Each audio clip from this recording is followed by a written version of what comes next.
C'est la technologie qui a accompagné les vrais débuts d'Internet dans les années 2000, la DSL. La DSL qui va bientôt être débranchée par Orange, l'opérateur qui s'apprête à démanteler le réseau cuivre, la fin d'un monde et l'avènement d'un nouveau monde, celui de la fibre évidemment. Bienvenue dans Métadonnées, le podcast qui vous explique l'actualité de la tech.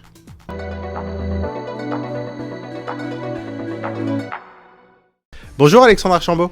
Bonjour Raphaël. Merci d'être avec nous. Alors tu es avocat spécialisé en numérique et puis accessoirement tu es ancien responsable des affaires réglementaires chez Free. Donc tu connais bien le secteur des télécoms. Effectivement, j'ai commencé ma carrière du temps du cuivre. Exactement. Et donc je voulais t'avoir avec nous pour parler de cette fin du cuivre, la fin d'une époque.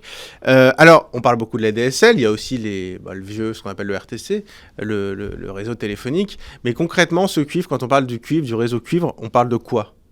Alors, on parle de quelque chose qui est devenu indispensable à la vie courante, puisque globalement, maintenant, tout le monde a une box. Et votre box, historiquement, fonctionnait avec cette paire de cuivre qui, auparavant, servait que pour le téléphone.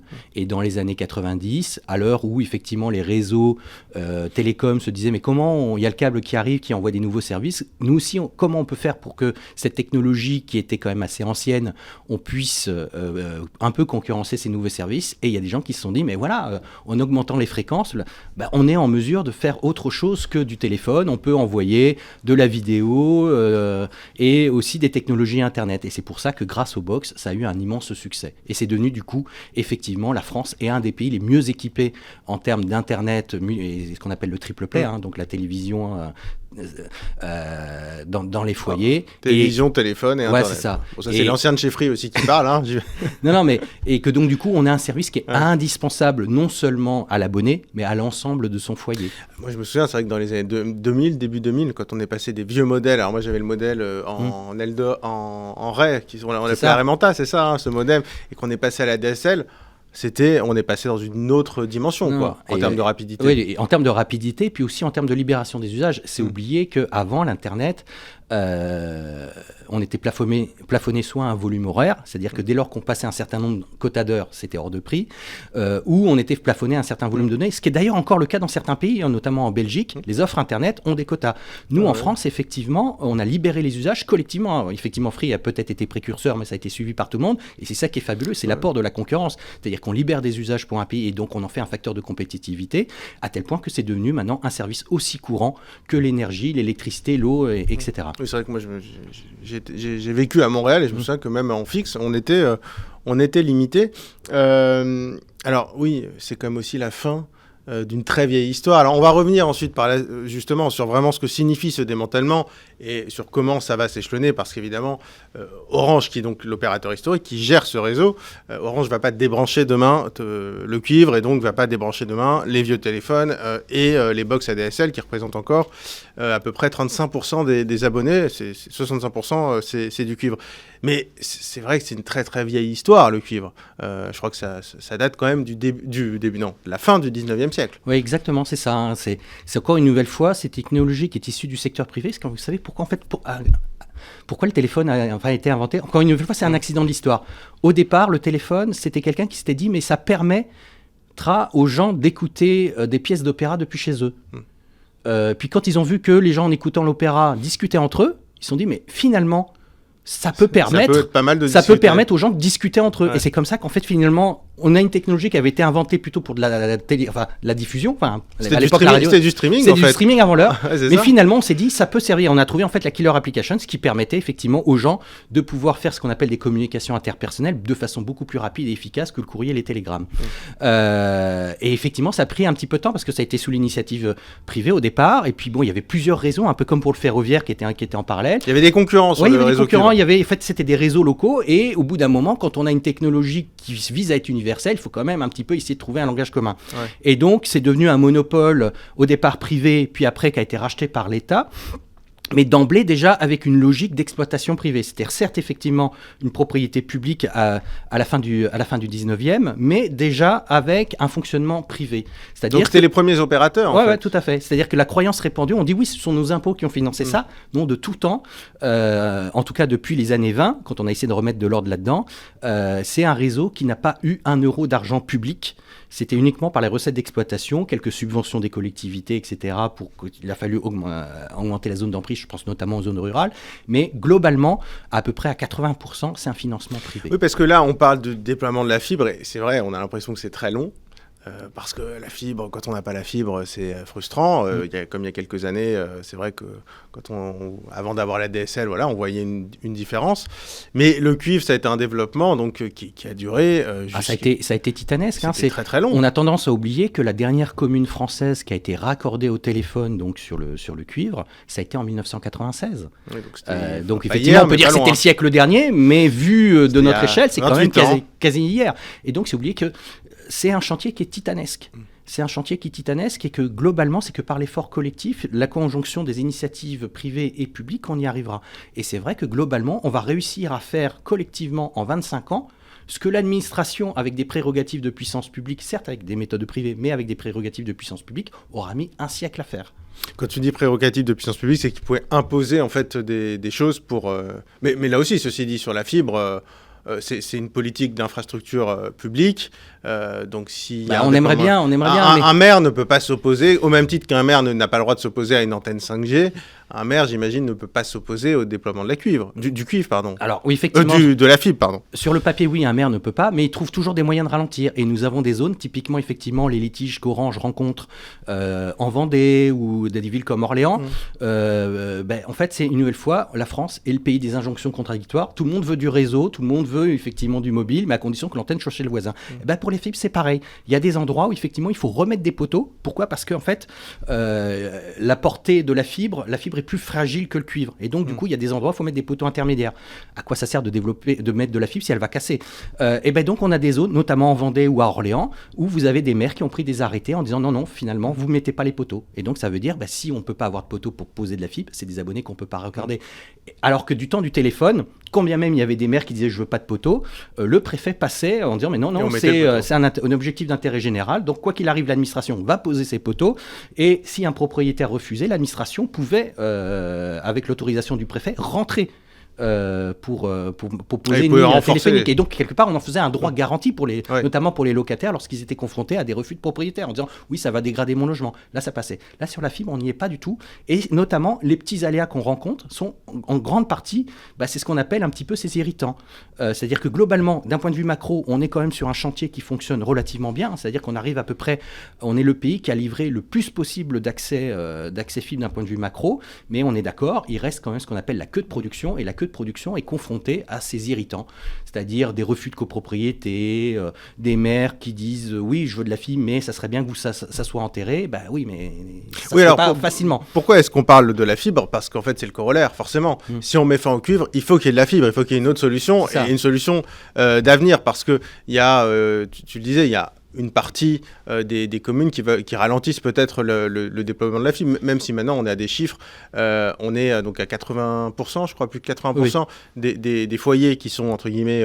Non, d'un point de vue macro, on est sur des très bons chiffres, mais avec très grande disparité locale. Ce qui, notamment pour les élus, est très irritant, parce qu'il y a des quartiers sur lesquels ça se passe plutôt bien, et vous pouvez traverser la rue d'en face, parce que y a pas d'infrastructure souterraine, on est obligé de remettre des poteaux, et c'est non. Mais après, le calendrier donc de débranchement du cuivre, il est quand même assez long et assez lent, et on va dire qu'on prend des précautions. C'est-à-dire que, pour rappeler les choses, en fait, là, cette année, pourquoi on parle de la fin du cuivre ? Parce que c'est vrai que cette semaine, c'était officiellement le début de la fin du cuivre pour 211 000 foyers, si je ne dis pas de bêtises, où il y avait un arrêt de la commercialisation du cuivre. C'est-à-dire qu'en fait... C'est très important, ça veut dire qu'on arrête de commercialiser, mais ça ne veut pas dire qu'on va éteindre comme ça du jour au lendemain. Exactement, voilà. Donc c'est je n'ai plus le droit, aucun des opérateurs n'a plus le droit. D'ailleurs, l'ARCEP, si vous écoutez, la transition, c'est très important. Oui. Pour le petit message. Donc, en gros, si on est parmi ces habitants, on ne peut plus s'abonner à une offre ADSL qui repose sur le cuivre, peu importe l'opérateur. Et dans un an, dans ces mêmes communes, je crois que c'est 150 communes, si je ne dis pas de bêtises. Oui, on y va de façon très, très progressive. Exactement. Là, ce sera coupé. Donc, en gros, les habitants qui sont encore en ADSL ont un an pour passer à une box fibre. Et après, ça va quand même pas mal s'accélérer, parce que 2026, on va passer à 2,5 millions. Et puis après, c'est 10 millions par an. 2027, 2028, 2029, 2030, et en 2030, on aura, quand je dis on, c'est Orange, aura débranché, entre guillemets, le cuivre. Donc, la question aussi, c'est est-ce qu'on est sûr qu'on va être prêt, dans le sens où est-ce qu'on aura de la fibre à proposer à tout le monde. Alors globalement, d'un point de vue macro, j'ai aucun souci. L'expérience a montré qu'en France, si on pouvait être effectivement, on avait peut-être parfois des retards à l'allumage, ça a été le cas par exemple sur la concurrence, ça a été le cas pour la DSL, mais globalement, après, quand tout le monde prend ses responsabilités, qu'on trouve effectivement, et je trouve que le modèle qui est retenu, c'est-à-dire d'y aller progressivement, justement, c'est pour avoir des retours d'expérience, en disant, ben voilà, ça on bloque sur quel petit truc, parce qu'effectivement, depuis nos bureaux parisiens, on avait tout modélisé, mais lorsqu'on est sur le terrain, on voit qu'on peut être sachant qu'il y a eu des expérimentations depuis 3 ans. Qui ont permis de montrer il y avait quand même quelques trous dans la raquette, il y a quelques points à évoluer. Je pense notamment à certains profils de clients, à certains profils d'équipements raccordés, notamment les radars. Il y a une commune sur laquelle il y avait un radar qui était raccordé par liaison ADSL. Jusqu'à peu, on ne pouvait pas commander... Pour faire livrer un accès QI, il fallait obligatoirement que ça arrive dans un logement, enfin un local. Le radar, par définition, il est sur le domaine public. Donc il y a des petites choses comme ça, en fait, c'est les cas un peu rares. Mais... Et donc du coup, voilà, l'idée c'est d'y aller progressivement pour avoir effectivement, c'est lever un petit peu tout ce qu'on n'avait pas identifié sur nos modélisations, et puis après industrialiser. Et là-dessus, sur l'objectif, j'ai aucun souci. Regarde ce qui s'est passé sur le mobile. On est là aussi, on a quand même...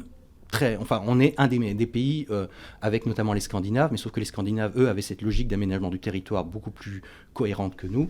Mais là, on est un des pays les plus en tête là-dessus. Parce qu'une nouvelle fois, la fibre, pour les opérateurs, il y a un véritable incentive. C'est-à-dire qu'on a une offre qui sera beaucoup plus rentable. Alors, voilà. En tout cas pour les alternatifs. Oui. Le cuivre, par contre, est très rentable pour l'opérateur historique. Oui, alors ça, je vais revenir d'ailleurs justement sur des critiques. C'est Xavier Niel qui le confie au micro de Tech & Co face à François Sorel pour la sortie de la Freebox il y a quelques jours. Il expliquait que ce calendrier, à ses yeux, était trop lent. Oui. C'est vrai que les autres opérateurs qu'Orange voudraient que ça aille plus vite parce que Orange a la propriété de ce réseau historique et ce qu'ils expliquent, selon eux, il y a un petit peu une position avantageuse, une rente de situation, si je dis les choses telles qu'elles sont dites en tout cas. C'est la poule aux œufs d'or, et donc quand on a effectivement une rente de situation, on fait tout pour en maximiser l'utilisation à la fois d'un point de vue financier et aussi sur le Après, du point de vue de l'utilisateur, moi je me place du point de vue de l'utilisateur. J'ai envie de dire, si j'ai une maison au milieu de nulle part et que j'ai ma connexion ADSL... On trouvera toujours des moyens d'accompagnement. Enfin, je veux dire, comme oui, ça, c'est ça, mais enfin 2030... Alors, 2030, c'est vraiment, on a débranché tout le monde, mais enfin, dans 3 ans... C'est après-demain. C'est ça, c'est après-demain. Et demain, il y aura déjà la moitié des gens. C'est 10 millions par 10 millions. Sauf que là, on est sur un chantier, comme on disait tout à l'heure, c'est-à-dire que le téléphone, il aura fallu un siècle, en plus avec des prérogatives de puissance publique pour y arriver. Là, on va faire tout ça en 25 ans. Donc, c'est vraiment un chantier industriel, toute proportion gardée. C'est un peu comme pour les centrales nucléaires. Et ça, c'est quelque chose qui nécessite de l'anticipation, notamment pour les forces de travail. Si on veut aussi également monter en qualité sur les techniciens qui interviennent dans les armoires de rue ou chez les abonnés, il faut effectivement de la prévisibilité. Et donc, ça nécessite d'avoir quelque part un volume de commandes, c'est-à-dire de production en termes de migration, qui est un peu plus conséquent que maintenant. Et on trouve que effectivement, en prolongeant cette rente de situation au-delà du raisonnable, parce qu'une nouvelle fois, la fibre grand public, ça n'a pas commencé avec le Covid, ça a commencé en 2006. Oui. C'est-à-dire il y a 18 ans. Donc c'est bon, quoi. On va arriver bientôt dans la 3e décennie d'exploitation de. Oui, mais enfin, comme tu le dis, le cuivre, c'est quand même une histoire de 120 ans. Finalement, 2006, 18 ans, c'est quand même un peu hier. Oui, aussi. Mais le cuivre, par contre, n'a été un produit de masse qu'à partir des années 80. Là, justement, grâce aux box, c'est devenu d'emblée un produit de masse. Et donc, on ne peut pas se permettre d'avoir une migration trop étalée dans le temps parce que justement, et on le voit très bien, une fois quand on voit l'opposition, certains ressentis qu'on peut avoir dans les zones rurales, légitimement, peuvent se dire mais on est les dindons de la farce par rapport à ça. Les villes ont déjà la fibre, etc. Et donc, notamment, si on veut être en mesure de réduire un petit peu cette fracture numérique et de faire en sorte que le delta entre les villes et les campagnes en matière de fibre soit beaucoup plus réduit, il n'y a pas 36 000 solutions, il faut absolument qu'on donne le signal, on éteint le cuivre le plus vite possible. Oui, mais on comprend que les opérateurs aussi n'ont plus tellement envie d'être dépendants d'Orange, de verser de l'argent régulièrement à Orange, mais enfin, ça les oblige aussi effectivement à mettre de la fibre partout. Ça coûte cher aussi de déployer de la fibre parce qu'il faut enterrer la fibre, il faut creuser, enfin je veux dire c'est quand même... Non, pas nécessairement, c'est pas si cher que ça. Ce qui est cher pour la fibre en fait c'est le raccordement final. Puisqu'en fait il faut savoir c'est-à-dire d'aller chez l'abonné. Chez l'abonné quand il a une maison. Quand c'est un immeuble en ville, c'est-à-dire pour un raccordement, ça y est, à Paris, tous les immeubles ne sont pas encore raccordés. Parce que vous avez 80 parce qu'on a un choix de régulation qui a dit que par exemple du temps du cuivre, il suffisait d'équiper 40 centraux pour couvrir tout Paris. Donc avec 40 points d'équipement, ça y est, vous aviez une zone d'imprise. Là, pour la fibre, on a un choix de régulation qui a été fait contre l'avis de la plupart des opérateurs, sauf un au carré qui n'est pas rouge, qui a consisté à dire désormais vous amenez la fibre dans chaque immeuble. Paris, c'est 80... Tu parles d'Orange, voilà. Je précise, puisque le carré rouge, c'est faire. Alors, je précise aussi d'ailleurs à des fins de transparence quand même que cette émission, on appartient à BFM TV et donc au groupe Altis qui possède par ailleurs SFR. Ça change évidemment rien à notre propos, mais j'allais le préciser en fin d'émission, mais du coup. Mais globalement, voilà, c'est-à-dire que justement, à l'heure où on parle beaucoup de développement durable, d'empreinte écologique du numérique, on s'était dit il y a une quinzaine d'années de ça, oui, effectivement. La concurrence par les infrastructures, c'est bien, mais il faut que ça soit à un niveau pertinent. Est-ce que c'est pertinent d'aller envoyer des techniciens, par exemple, Paris, c'est 90 000, c'est-à-dire on passe de 40 à 90 000 lieux d'intervention. En plus, à coût constant, enfin à tarif constant pour le client final, même si on essaie, tu l'as vu, de oui, c'est-à-dire qu'il ne faut pas refacturer derrière le client. Voilà, dans la vraie vie, au bout d'un moment, le variable d'ajustement, c'est la qualité. Et ça, autant en phase d'initiation, parce que le cuivre aussi au départ, lorsque ça a été déployé quand même un peu à l'arrache, on va dire, parce qu'il y avait des objectifs de production. Et puis après, quand on est arrivé dans la queue de production, on a essayé de fiabiliser et c'est monté en qualité. Là, on estime qu'effectivement, justement, si on veut monter, et légitimement, je comprends les attentes et les ressentis des élus au niveau local lorsqu'ils ont des abonnés furieux qui viennent frapper à leur porte alors qu'ils n'y peuvent rien. Si on veut monter en compétence là-dessus, encore faut-il qu'on trouve un modèle de déploiement un peu plus adapté. Ouais, mais donc du coup, envoyer des techniciens dans chaque armoire de rue, on ne sait pas encore trop véritablement. Enfin, on aimerait que l'Arcep qui nous donne des grandes leçons de développement durable. Techniquement, ça pourrait être fait comment différemment ? Typiquement, réutiliser, parce qu'en fait, la fibre passe par les mêmes infrastructures que la fibre. C'est-à-dire que quand tu disais, je ne te suis pas nécessairement là-dessus, il n'y a pas trop de génie civil en plus. Puisque globalement, l'idée, c'est la fibre passe par les mêmes infrastructures existantes. C'est souvent aussi ce pour un opérateur, c'est quand même un chouette modèle. C'est-à-dire que c'est un modèle où on passe d'un modèle de location à un modèle de gestionnaire de centres commerciaux où finalement, effectivement, on va être propriétaire de cette infrastructure en utilisant des droits de passage, effectivement. Et donc, finalement, c'est comme ça qu'on peut monter en gamme et qu'on peut être en mesure d'avoir un produit beaucoup plus qualitatif, de rapatrier des usages, je pense notamment au streaming, etc. Où, globalement, quand on regarde les autres marchés, le marché français est fabuleux pour le consommateur. Oui, alors c'est vrai que je reviens à mon expérience quand on voit les écarts de prix entre ce qu'on peut avoir en France. D'ailleurs, quand il y a les études qui sortent, c'est vrai que les prix en France sont plutôt accessible. Et d'ailleurs, j'en profite, être forcé quelque part de passer de la DSL à la fibre, financièrement, il peut y avoir aussi des craintes. Alors, j'ai regardé, il y a des opérateurs qui facturent pas différemment, c'est le même prix. D'autres où il y a quelques euros de différence. Économiquement, est-ce que tu penses que ça va être un enjeu ou d'ici là, ce sera de toute façon des prix qui seront ISO ? Peut-être aussi parce que la DSL aura augmenté. Non, alors clairement, pour ceux qui sont sur des offres triple play, l'enjeu financier est quasi marginal. Puisqu'effectivement, comme tu le disais, les offres de détail sont à peu près les mêmes, même si tous les opérateurs essayent de monter en gamme. Mais globalement, un consommateur qui veut être à tarif constant trouvera toujours une offre, peut-être pas nécessairement sur son opérateur habituel, mais il y a des offres sur le marché où vous avez des offres accès à Internet nu, par exemple, pour ceux qui ne se contentent que de ça, pour 25 €. C'est oublié qu'avant l'arrivée des box, l'accès à Internet, c'était effectivement 30 € pour la box, mais il y avait aussi l'abonnement téléphonique à 15 €. Donc au final, c'était 45 € uniquement pour de l'accès à Internet, donc sans ce qui allait derrière. Par contre, oui, il y a un vrai sujet pour ceux qui n'ont pas d'offre Internet chez eux, qui ne sont pas en triple play. C'est très minoritaire, mais ça existe quand même. C'est par exemple les profils notamment de personnes âgées qui ont encore gardé leur ligne uniquement téléphonique. Et c'est un abonnement qui maintenant doit faire 16 ou 17 €. Mais là, clairement, l'ensemble des opérateurs réfléchissent pour trouver des mesures d'accompagnement. C'est ça, alors voilà, exactement. Donc, c'est un peu ma question. Pour ces profils-là qui n'ont pas besoin d'Internet, il y aura la fibre, mais ça ne sera pas de la fibre à 30 €. On essaiera de trouver effectivement un service téléphonique sur la fibre à un tarif très proche. C'est quelque chose auquel les opérateurs réfléchissent. Et sur lequel on a tous pris collectivement des engagements. D'accord. Voilà, pour dire, mais effectivement, pour ce profil de client... Quand tu dis nous, tu t'exprimes... la concurrence, parce que, je veux dire, c'est une nouvelle fois, l'expérience a montré, alors même si c'était effectivement une offre qui ne sera pas forcément mise en avant chez tout le monde, mais on s'efforcera collectivement d'apporter une réponse. Pour justement qu'on ne laisse pas sur... Parce que justement, si ces clients sont encore dans le doute, Mais ils vont tout faire pour retarder la migration. Et on a véritablement un impératif vital de migrer le plus vite possible. Et il peut y avoir aussi des craintes sur le téléphone. Je veux dire, alors si on fait un peu le cliché, c'est effectivement la petite mamie qui n'a même pas la DSL, qui a son téléphone chez elle et qui se dit, bah, c'est vrai, après tout, on va me couper le cuivre, donc on va couper mon téléphone, j'aurai plus de téléphone. On parle souvent des coupures d'électricité. Oui. On se dit, bah oui, le téléphone, ça marchait, ça fonctionnait avec l'électricité. Enfin, sans électricité, je veux dire. Et aujourd'hui, bah, si j'ai une box et j'ai la voix sur IP, coupure d'électricité, j'ai plus rien. Alors oui, c'est une réalité depuis plus de 20 ans, puisque effectivement, historiquement, le téléphone, c'était une ligne qui fonctionnait que quelques minutes par jour, et donc dans le central, il y avait une batterie qui permettait de tenir, selon les centraux, entre 2 et 4 jours. Avec la DSL, ça remonte à quand même plus de 20 ans. C'est une ligne qui fonctionne 24 heures sur 24, et donc les 48 heures d'autonomie, c'est quelques heures tout au plus, et en plus avec des dispositifs qui aujourd'hui vous enverrez en correctionnel, parce que c'est des dispositifs assez toxiques au niveau des batteries. Pour autant, on voit que même la mamie, on trouve effectivement des moyens avec le mobile, où il y a des offres mobiles avec des abonnements très très accessibles, à quelques euros par mois, on va dire.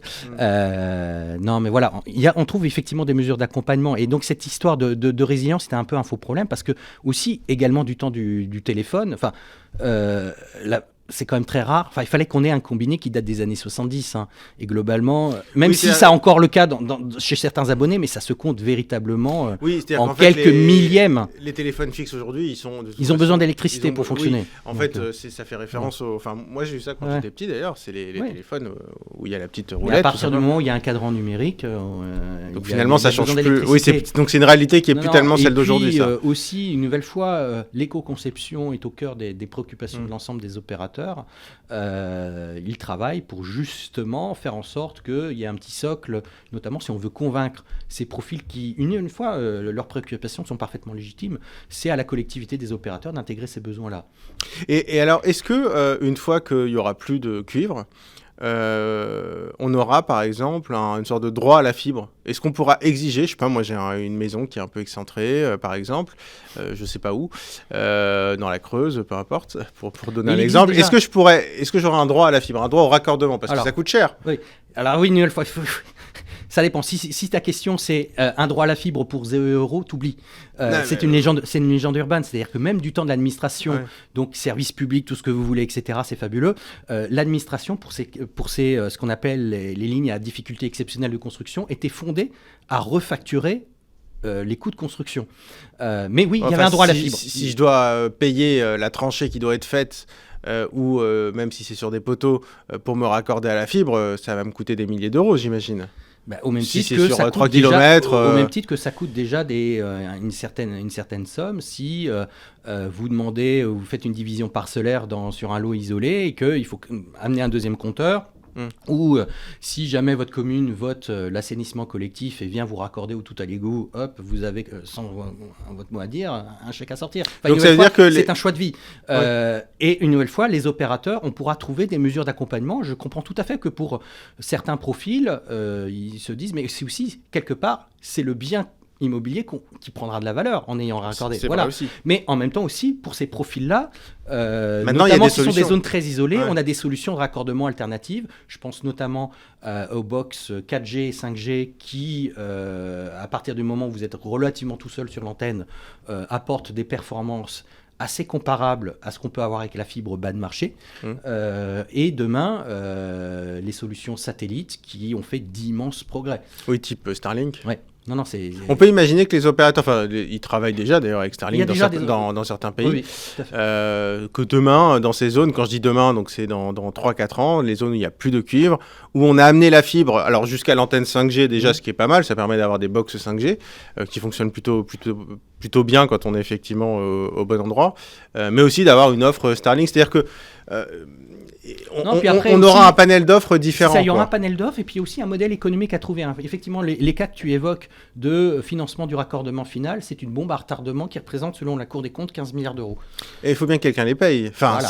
Oui, qui va les payer? Au niveau des opérateurs, en France, nous sommes le secteur qui investit le plus ramené au chiffre d'affaires. Je veux dire, l'investissement, c'est pas une spécialité free. Orange, SFR, Bouygues, même les opérateurs au niveau rural sont les opérateurs qui, au niveau mondial, ramenés à leur chiffre d'affaires, investissent le plus. Donc, quand nous avons l'État qui va nous donner des leçons d'intérêt général, on a effectivement des vrais livrables là-dessus. On réinjecte, parce que là, en plus, c'est de l'investissement qui est difficilement délocalisable, parce que ramener de la fibre, c'est quand même très terre à terre, quoi. Donc, je veux dire, c'est l'économie locale en bénéficie. Mais voilà, on est aussi également un des secteurs qui est le plus taxé.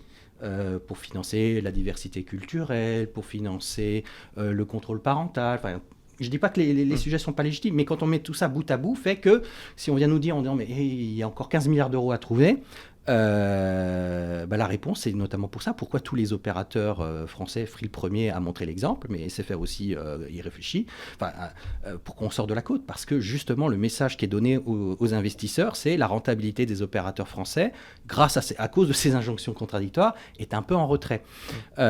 Pour autant, on ne va pas se cacher derrière son petit doigt en disant mais il n'y a rien à faire. Non, on ne peut pas se satisfaire d'une situation où on aura quand même une part significative d'abonnés qui refuseront. Et donc, l'idée que plusieurs opérateurs ont proposé en disant mais voilà, c'est pas illégitime qu'Orange tire profit de cette rente, plutôt que la rente de situation d'Orange sur le cuivre et sur les offres régulées qui sert à rémunérer l'actionnaire d'Orange. Pourquoi ? Qui est l'État en partie d'ailleurs. Ouais, mais pour une part très significative. Donc en fait, c'est essentiellement les fonds de pension américains et canadiens. C'est le retraité californien qui bénéficie de la fibre française. Et donc du coup, quelque part, on sort de la valeur. C'est un peu embêtant, quoi, en termes de souveraineté. Pourquoi dans ce cas-là, on ne redirigerait pas, nous, opérateurs, on s'époumonne depuis 25 ans à dire à l'Arcep que Orange nous surfacture, on n'est pas du tout écouté. D'accord, dont acte. Dans ce cas-là, pourquoi on ne redirigerait pas cette cagnotte sur un espèce de fonds qui permettrait de financer, en le lissant sur la durée, alors peut-être pas en y prenant un siècle, on est d'accord, mais en lissant sur la durée, on pourrait dans ce cas-là financer ces raccordements complexes pour que ça soit relativement neutre pour le consommateur final. C'est une piste qui a été proposée à l'Arcep. On est écouté poliment et on tout est parce pour que tout. Sinon, on vous rappellera. Après, il y a aussi une alternative, c'est d'augmenter un peu les prix, tout simplement. Parce que j'imagine les opérateurs veulent éviter de faire, mais enfin, j'imagine que c'est aussi... Non, mais il y a aussi, après, il y a aussi une pression, une tension sur le pouvoir d'achat. Alors, c'est vrai qu'effectivement, si on regarde uniquement sur le prisme de la box, on voit que la tendance est à l'augmentation, mais il faut raisonner en termes de panier. Une nouvelle fois, on reste sensiblement inférieur. Enfin, c'était le sens de la démonstration faite par Free lors de la production de l'Ultra, en disant, mais regardez ce qui se passe dans d'autres pays. À panier comparable, on fait gagner aux consommateurs pas loin de 100 €. En incluant par exemple les abonnements sur les mobiles, etc. Et une nouvelle fois, c'est pas une spécificité propre à Free parce que oui, c'est ça, tous les opérateurs intègrent. C'est maintenant, c'est là. Les offres premium, famille, etc. des opérateurs, justement, pour les foyers. Certes, vous payez peut-être un peu plus au niveau de votre box, et donc si on regarde uniquement sous le prisme de la box, on dit « Oh là, ça a augmenté », et donc l'Arcep est désespéré en disant « Oh, scandaleux, tout ça ». Mais quand on regarde, on raisonne d'un point de vue macroéconomique sur le panier, on reste quand même sur un poste qui permet aux foyers de faire des économies, des gains de pouvoir d'achat. Et alors justement, pour revenir quand même sur notre sujet, sur le réseau cuivre, on en est où par rapport aux autres, à nos voisins européens, au déploiement du cuivre? Est-ce qu'il y en a qui ont déjà achevé oui, c'est toujours le démantèlement du cuivre. C'est le grand classique, c'est comme pour les enfants, c'est-à-dire quand on voit les siens on se désole et quand on regarde ceux des autres on se console. Pour la fibre en France c'est à peu près pareil, c'est-à-dire que oui effectivement il y a peut-être des pays, je pense notamment Monaco qui est très en avance, mais la configuration n'est pas la même. Oui, voilà. c'est pas tout à fait la même ambition. Une nouvelle fois, si on essaie de comparer un pays l'Allemagne par exemple, l'Allemagne est beaucoup plus en retrait que nous parce qu'effectivement l'Allemagne ou la Belgique avaient un réseau câble beaucoup plus développé et donc le câble, en fait la plupart de l'internet en Allemagne passe essentiellement par le câble et pas trop par les réseaux télécoms. Non, globalement on est un des pays, une nouvelle fois cocorico, c'est toujours nul n'est prophète dans son pays, mais on est un des pays les plus en avance sur la fibre d'un point de vue macro. Je dis pas qu'il n'y a pas de disparité locale, effectivement on ne voit que ça, mais si on raisonne à l'échelle du pays, on est quand même dans le peloton de tête, ce qui ne veut pas dire qu'il ne faut pas relâcher la vigilance. On va arriver maintenant dans ce qu'on appelle la queue de production, et là c'est véritablement... C'est le plus dur, de toute façon c'est le plus dur et le plus cher. Ouais. Mais donc sur le déploiement de la fibre, on est parmi les bons en Europe, et Et sur le retrait, est-ce qu'il y en a d'autres qui ont mis en place le démantèlement du cuivre? Oui, tout le monde s'y met. Tout le monde s'y met. Pourquoi? Parce que c'est un non-sens absolu de maintenir en parallèle deux réseaux, puisque ce cuivre, comme je te le disais, c'est que la fibre utilise les mêmes infrastructures que le cuivre. C'est-à-dire soit sur des très concrètement, les fourreaux, les chanvres, etc. C'est commun. Je veux dire, on n'a pas envoyé des nouvelles pelleteuses spécialement pour la fibre. Ouais. Si, on le fait peut-être de façon très ponctuelle. Je pense notamment au lotissement et aux zones d'activité. Parfois on voit quand même des tranchées qui sont faites. Ou parce qu'il y a un tramway qui arrive et que donc du coup il va falloir déplacer les réseaux. Donc on en profite pour mettre des capacités supplémentaires en prévision du futur. Mais globalement, donc l'idée c'est que justement, si on démonte le cuivre, qui en plus a une valeur résiduelle, lié à l'infrastructure. Le cuivre, c'est quand même quelque chose qui est très recherché. Justement, ça a une valeur résiduelle, c'est-à-dire en s'y prenant comme des branques, tu peux valoriser ça à peu près 8 milliards d'euros. Et en s'y prenant correctement, tu peux valoriser ça à pas loin de 13-14 milliards d'euros. Là, tu me parles du matériau pur. Tout à fait. C'est-à-dire, en fait, on va se retrouver avec un énorme stock de cuivre qui est très recherché, évidemment. C'est ce qu'on dit à Orange. C'est-à-dire qu'on dit à Orange, mais vous êtes assis... alors, c'est pas de l'or, c'est du cuivre, mais ça a une belle valeur. Oui, après, tant pis pour eux, non, mais en fait, l'État leur a offert. Là-dessus, c'est-à-dire autant le génie civil, c'est pas à vous parce que c'est dans la loi. C'est l'article 552 du Code civil qui dit que la propriété du sol emporte celle du dessous et du dessus. Donc les poteaux, les fourreaux, eux, ça appartiennent à l'État si c'est des nationales ou des autoroutes ou des voies ferrées ou aux collectivités pour le reste. Par contre, le câble qui est un bien meuble, lui, effectivement, et aucun souci, ça continue à apparaître à Orange. Et Orange, du coup, est totalement. Enfin, on n'a aucun souci à ce que Orange recherche plusieurs milliards d'euros sur les marchés. Enfin, il y a des pays qui n'attendent que ça, notamment si on veut faire de l'électricité en développement durable, notamment toutes les smart cities, l'électricité elle passe pas par la fibre, elle a besoin de cuivre. Plutôt que d'ouvrir une nouvelle mine de cuivre, on a quand même quelque chose d'assez sympathique. Donc, même écologiquement, ça va être réutilisé. Oui. Je lisais d'ailleurs, c'était sur le site de l'ARCEP, si je ne dis pas de bêtises, qu'il y a une différence aussi, c'est d'ailleurs en termes écolo, que la fibre est plus économe. En énergie que le cuivre. Oui, parce qu'en fait, c'est d'ailleurs pour ça, en fait, la fibre est déjà présente dans les réseaux depuis la fin des années 70. Oui, c'est pas nouveau, la technologie en soi. La technologie n'est pas nouvelle. Simplement, c'est le sens de l'histoire. Petit à petit, on progresse en capillarité. Donc, ça a commencé dans les réseaux de longue distance, puis après, c'est arrivé dans les réseaux, ce qu'on appelle de collecte ou transport, c'est-à-dire jusqu'au niveau des centraux dans chaque ville. Mais après, effectivement, le dernier kilomètre les derniers kilomètres étaient en cuivre. Là, l'idée, c'est justement, on boucle l'ensemble du réseau qui était déjà fibre à 80%, on passe à 100%. Et effectivement, pourquoi l'immense avantage de la fibre, c'est que déjà d'une part, en tout cas pour des applications grand public, on a un support qui est extrêmement qualitatif et qui consomme très peu. C'est-à-dire que effectivement, du temps du téléphone, c'était une ligne qui fonctionnait quelques minutes par jour et qui donc demandait quelques watts. Avec la DSL, les quelques watts sont passés de quelques minutes à 24 heures sur 24 parce que ta box, elle tourne 24 heures sur 24. Avec la fibre, on se retrouve avec une consommation. Alors c'est vrai qu'en valeur absolue, on se dit ouais, c'est pas déjà top, mais ramener un parc de plusieurs dizaines de millions d'abonnés, c'est véritablement conséquent. Là actuellement, il y a pratiquement une tranche et demie de centrales nucléaires qui tournent rien que pour la DSL. Oui, donc c'est effectivement... Non, c'est pas neutre. Et je me posais la question aussi, puisque on parlait de câbles, il y a aussi des câbles transatlantiques, en fibre, mais aussi en cuivre. Non, ça, il ne fonctionne plus. Ils sont déjà... Justement, la fibre, au départ, c'était pour les liaisons transatlantiques. Pourquoi ? Parce qu'on pouvait avoir une portée à capacité égale beaucoup plus... Mais il y a déjà plus de câbles transatlantiques en cuivre. On ne les a pas tous démontés parce qu'effectivement, le cuivre est très lourd. Ouais, c'est compliqué à aller chercher un câble à 5 km de profondeur, c'est mais on les utilise plus. Mais non, on les utilise plus. Et un jour ou l'autre, quand on aura trouvé la technologie, on les remontera. Oui et non, puisque effectivement, il y a des câbles fibres au-dessus et il faut faire attention. Et alors, dernière question d'ailleurs, on reste vraiment sur le sujet du câble, cuivre versus fibre, sur la robustesse de l'infrastructure. Est-ce qu'il y a une différence significative ? On entend souvent que parfois il y a de la fibre qui est mise sur des poteaux, mais qu'en cas de tempête, ça va tomber, c'est plus compliqué. En souterrain, ça coûte plus cher, mais s'il y a des événements climatiques aussi, ça peut poser problème, ou alors que les réparations sont plus complexes. Est-ce qu'il y a une différence ? En fait, est-ce qu'il y a une différence entre la cuivre et le cuivre et la fibre ? Non, oui et non. Enfin, c'est-à-dire que globalement, pour un opérateur, l'idée, et on l'a vu avec les tempêtes, plus on intervient vite, mieux ça vaut. Et ce qu'on sait, c'est que même si c'est pas beau, les infrastructures aériennes, on peut les réparer beaucoup plus facilement si on a fait le petit entretien. Donc c'est pour ça que notamment EDF, avant, du temps du monopole, dès qu'il y avait une ligne aérienne, que ce soit électrique ou au télécom, les riverains étaient tenus d'élaguer. Ce qui ne veut pas dire raser, hein.